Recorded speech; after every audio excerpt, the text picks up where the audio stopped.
नमस्कार students corner या YouTube चॅनलवर सर्वांचं हार्दिक स्वागत। महाज्योती मोफत टॅब योजनेसंदर्भात अगदी हातामध्ये टॅब मिळेपर्यंत खात्रीशीर माहिती आपल्या चॅनलवरती दिली जाते, त्यामुळे सर्वात प्रथम आपल्या चॅनलला आजच सबस्क्राइब करून ठेवा। तर महाज्योती मोफत टॅब योजनेसंदर्भात एक नवी आणि महत्त्वाची अपडेट आलेली आहे की ज्या विद्यार्थ्यांची नावं 3,500 जे विद्यार्थी मेरिट लिस्टमध्ये सिलेक्ट झालेले आहेत, तर अशा सर्वच विद्यार्थ्यांना आजची ही माहिती खात्रीशीर माहिती आणि महत्त्वाची माहिती ठरणार आहे।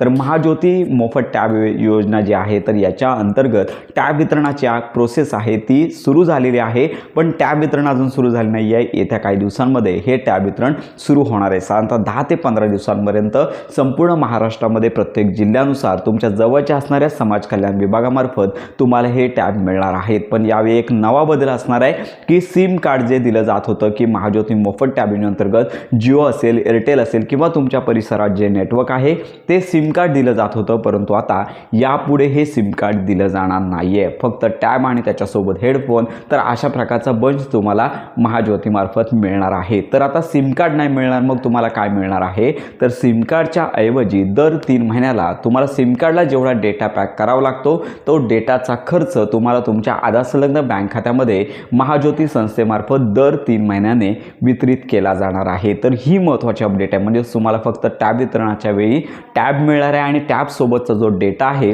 तो तुम्हाला स्वतः रिचार्ज करावा लागणार आहे, स्वतः सिम कार्ड खरेदी करायचं आहे, आणि ते सिम कार्ड टॅबमध्ये टाकायचं आहे। मग आता हे अनुदान आहे साधारणतः 3 महिन्यानंतर, म्हणजेच लक्षात घ्या की 3 महिन्यांचा डेटा पॅक करण्यासाठी, म्हणजे दररोज 6 GB इंटरनेटचा जो डेटा पॅक असतो त्या डेटा पॅकसाठीचा जितका खर्च आहे तो सगळा अनुदान तुम्हाला तुमच्या आधार संलग्न बँक खात्यामध्ये तुम्हाला पाहायला मिळणार आहे। म्हणजेच आधार संलग्न बँक खात्यामध्ये तुम्हाला हा जो लाभ आहे तो वितरित केला जाणार आहे। तर याची स्पष्ट नोटीस पुढील काही दिवसांमध्ये महाज्योतीच्या पोर्टलवरती येणार आहे आणि याच्यानंतर पुढची प्रोसेस काय असणार आहे की टॅब तर तुम्हाला मिळणार आहे महाज्योती मोफत टॅब योजनेअंतर्गत, तुम्हाला समाज कल्याण विभागांतर्गत हा टॅब मिळेल, पण हे जे अनुदान आहे, ही जी शिष्यवृत्ती आहे, आता स्कॉलरशिपच समजावी लागेल, तर ती मिळण्यासाठी 2 वर्षापर्यंत दर 3 महिन्याने तुम्हाला हा लाभ तुमच्या आधार संलग्न बँक खात्यामध्ये येणार आहे। तर याची प्रोसेस काय आहे, काय करावं लागणार आहे, तर याचा खात्रीशीर व्हिडिओ आपण लवकरच चॅनलवरती अपलोड करणार आहोत।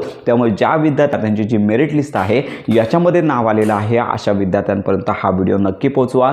ही आत्ताची 100% खरी माहिती आहे। महाज्योती मोफत टॅब योजनेसंदर्भात संपूर्ण माहिती आणि डिटेल आपल्या चॅनलवरती दिली जाते, त्यामुळे ही महत्त्वाची माहिती संपूर्ण महाराष्ट्रातील जे सिलेक्टेड विद्यार्थी आहेत यांच्यापर्यंत नक्की पोहोचवा। योजनांसंदर्भात खात्रीशीर माहितीसाठी आपल्या स्टुडंट्स कॉर्नर या यूट्यूब चॅनलला लाईक, सबस्क्राईब आणि हाईप नक्की करा।